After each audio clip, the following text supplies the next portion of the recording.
Now, time-lapse photography is ever more in fashion in the world of art, and a new exhibition explores its aesthetic qualities. Photographer Sam Burford uses specially constructed cameras for his new show called Fiat Lucks.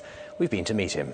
Today we are doing a little preview of a show that I've put together called Fiat Lucks, which is an exploration into the temporal nature of cinema as a visual art form.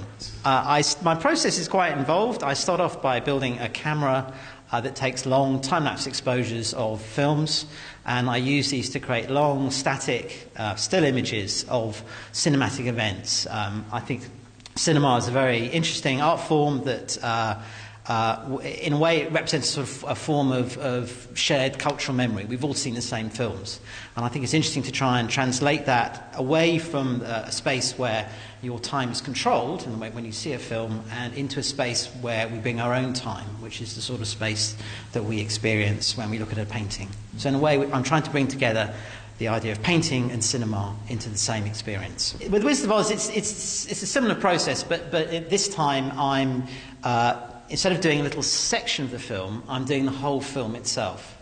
So you create a long, large, monolithic collection of time, and it's all laid out in strips, like sort of text on a page. So you get to see everything at once. So it's the idea of simultaneously seeing everything in a film.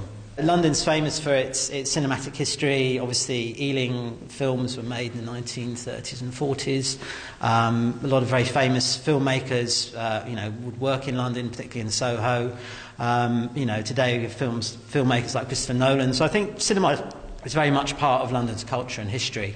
And so, in a way, I think we all relate to cinema, and cinema tells the stories of our lives, and we use it to exchange ideas about ethics and feelings and emotions and what we believe in.